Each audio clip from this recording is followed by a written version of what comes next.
Hello and welcome to today's episode of Power of Fashion, where one decision can absolutely change your life. I am thrilled to introduce you to our guest today. And here we're going to talk about some really fun things when it comes to telling a news story around aging. Without further ado, I would love to introduce Dr. Corinne Auman and her book, Teenagers. Welcome, Dr. Auman.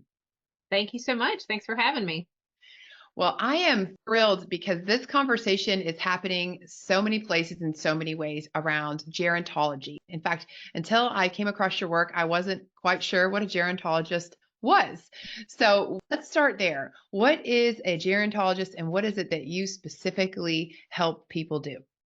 Well, so gerontology in general is the study of older adults and specifically like the psychological, the sociological. So, what are older adults like and how do they live and what makes their life work, all those sorts of things. So, it's not like the biological study of aging, but it's more about all the social and cultural things that happen and that people experience as they're aging. So, that's the field itself. Now, people who work in that field can study all kinds of things about, like how our cognitive abilities change, how social stereotypes impact older adults. I mean, there's lots of different things to look at. I in particular am interested in ageism and how our cultural stereotypes around aging have really not kept up with what older adulthood is actually like today. And so what is it that we're getting wrong about aging? And then also how those stereotypes impact us individually as we age, because they do impact older adults, but they impact all of us in terms of our own perceptions of aging and what it's like and what we should be worried about and is it all downhill? It starts to impact us very early in life and really stresses us out in middle age as we start to approach older adulthood and we go, oh wait, this aging thing is happening to me. What, how did that happen? So yeah, that's the areas that I'm interested in. That is fascinating. And I think all of us can relate to that, to aging and to, of course, for me, sometimes when people ask me how old I am and I say it, I say, oh, I'm 43. I'm like, how did that happen? You know?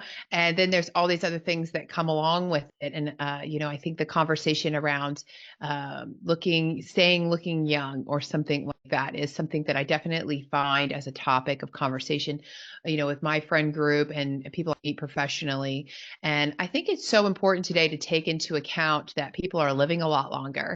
When my grandmother was the same age as my mother is today, she looked a lot older to me for some reason than my mom does today. And I Mhm. think there's just a different way of viewing aging and how do you help people tell a news story around aging?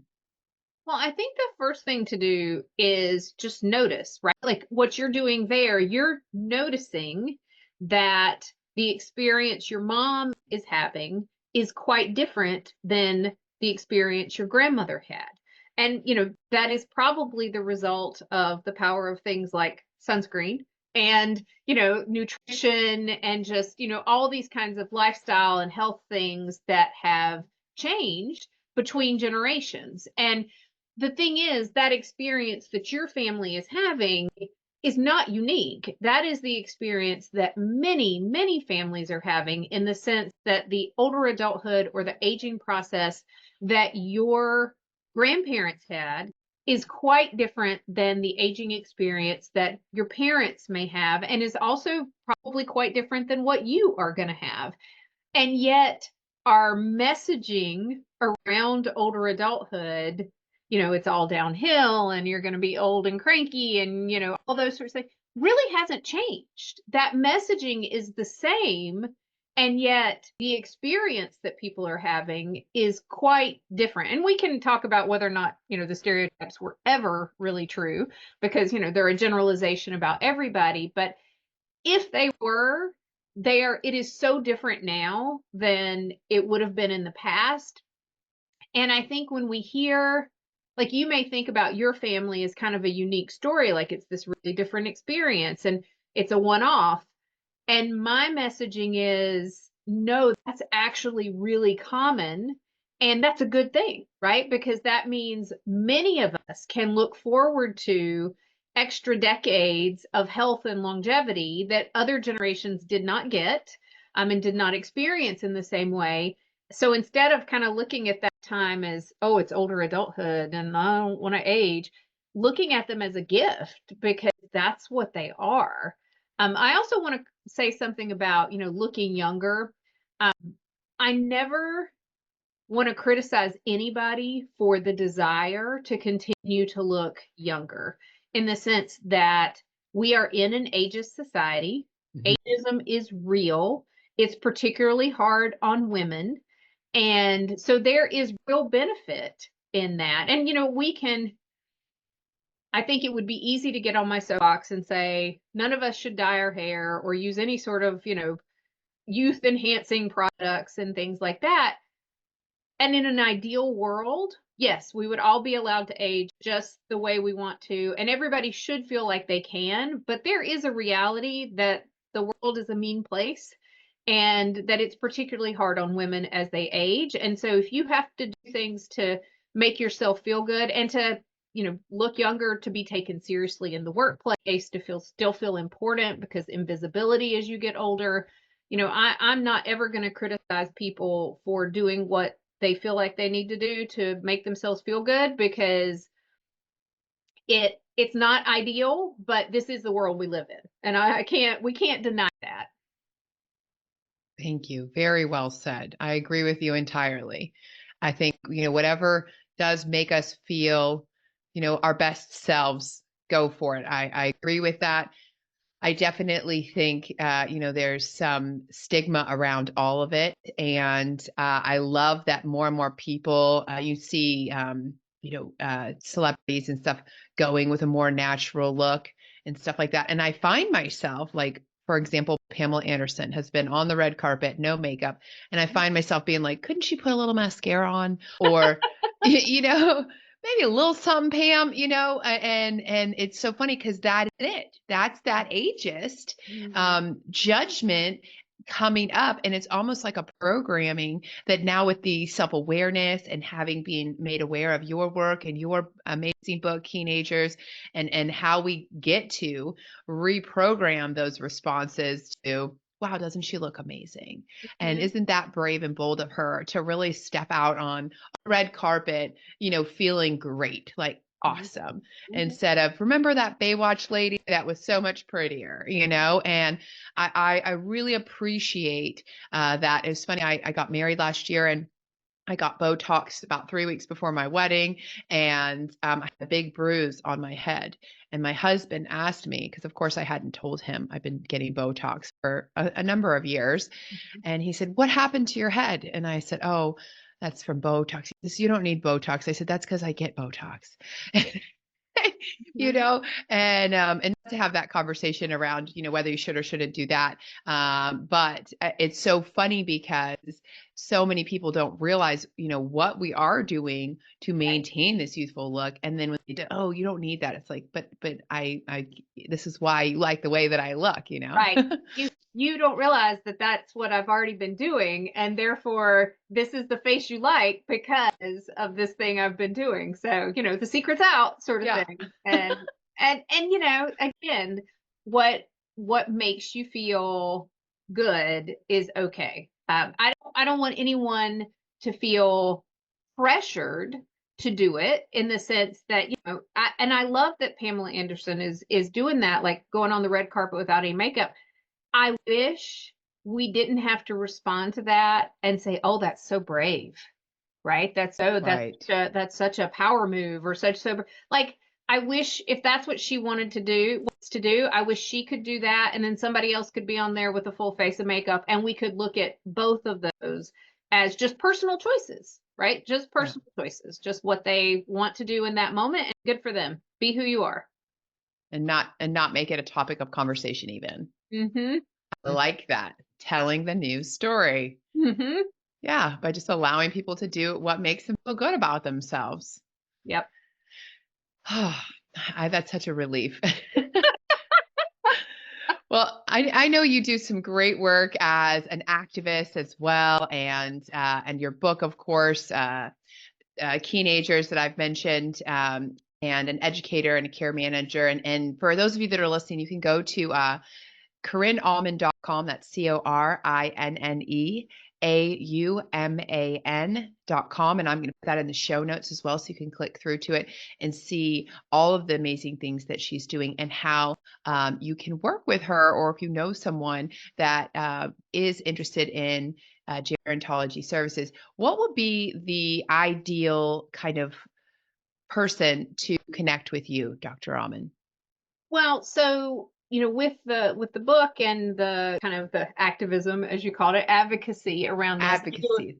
Yeah, I do a lot of public speaking, and a little bit of, personal kind of, I'll say coaching, but just sort of talking people through some of these issues. I mean, and this is a journey that we are all on. That's the thing. I mean, I think I am just as susceptible to these things as anyone else in our culture. And I think part of the reason I became interested in, the field and talking about it is because we are all on this aging journey, and it's important to everyone. And how do I want to feel about this? Like, how do I cope with this? And so I find that really interesting. I do a lot of public speaking around it as well. And so that kind of, if anyone's interested in stuff like that, reaching out through the website's a great way to get in touch with me.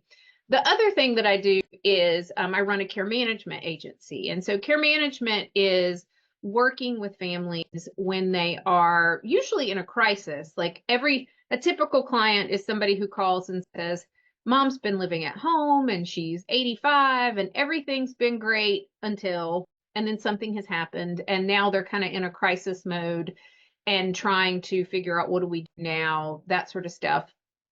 And so we coach them through that. Myself and my team kind of coach them through what are the resources and what can they do. And the interesting thing, I get a lot of people who are like, okay, you run a care management agency, which is like people in a crisis. And then you also talk about how great aging can be and we shouldn't be ageist. And these things don't really seem to go together. But, I've been running the care management agency for 12 years now. And what that business has really shown me is the power we have over our own aging process and the power of our own thoughts about it. So I've got people in that company that we work with who have done a ton of planning and a ton of preparation and who are super positive about the aging process. We've got one lady we work with who's 97, and she is such a breath of fresh air. I was actually with her at the hospital a few weeks ago, and she'd had a stroke. She's been in really good health, but she'd had a stroke. And when I first got there, she was not doing very well. And then as the day went on, she kind of was getting better and better, like regaining some of her capabilities and thing. And by the time I left that evening, she was flirting with the male nurses and joking with them about how comfortable she was with her nudity and these kinds of things. It was, I mean, let me be her. Let me be her at 97, having had a major medical event. And as soon as I get my wits about me, I'm flirting, I'm joking. I mean, she wasn't negative for even a second the whole time she was there. And so, again, and then I have other clients that are the exact opposite, right? And are not so great to be around. But it's a choice. It's a choice. Whatever those circumstances are, it's a choice to have a positive outlook on it and to say, hey, I'm going to have a good time while I'm here, and I'm going to do everything I can to take care of my health and, just have a great experience, versus the sort of, again, stereotypical, I think, oh, it's all downhill and it's aches and pains and this is terrible. And, oh my gosh, I have wrinkles, heaven forbid, that kind of experience. And so much of that, not everything, I get it. We're all going to have health problems. We're all going to have challenges, but it is such a choice to say, how am I going to respond to this as an individual? And again, my 97-year-old is choosing to respond to it with, hey, you're a cutie. Let's talk. And I just, and she's that way all the time. She was that way before the hospital visit too. She's just so positive. And so running the business has shown me the resilience that we have as individuals and how much our own attitude about our aging process determines how it goes.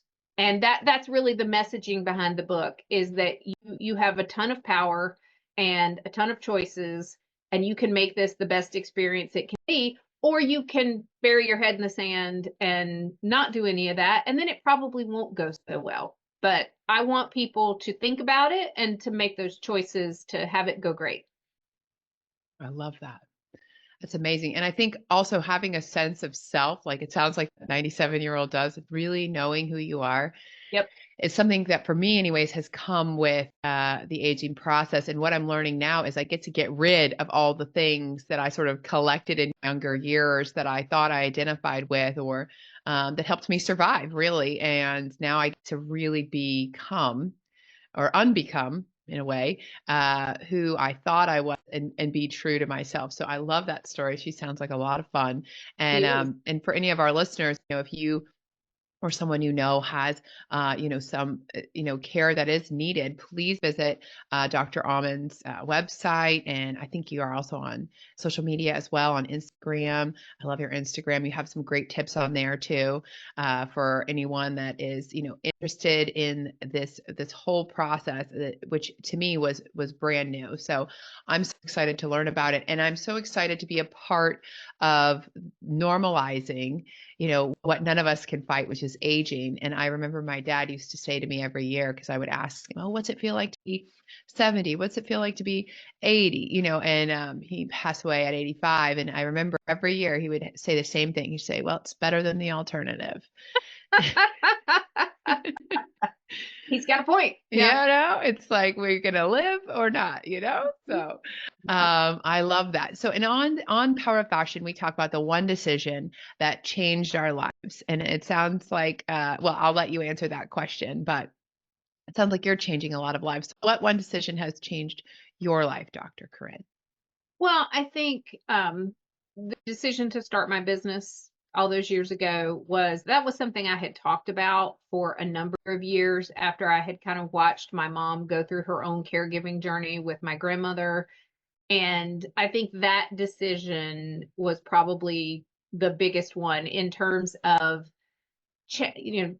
starting a business. That's a whole journey. But then also challenging my own preconceived notions of what it means to grow older.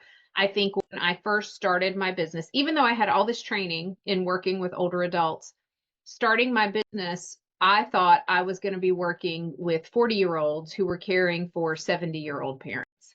And what I actually do is work with 70-year-olds who are caring for 90-year-old parents.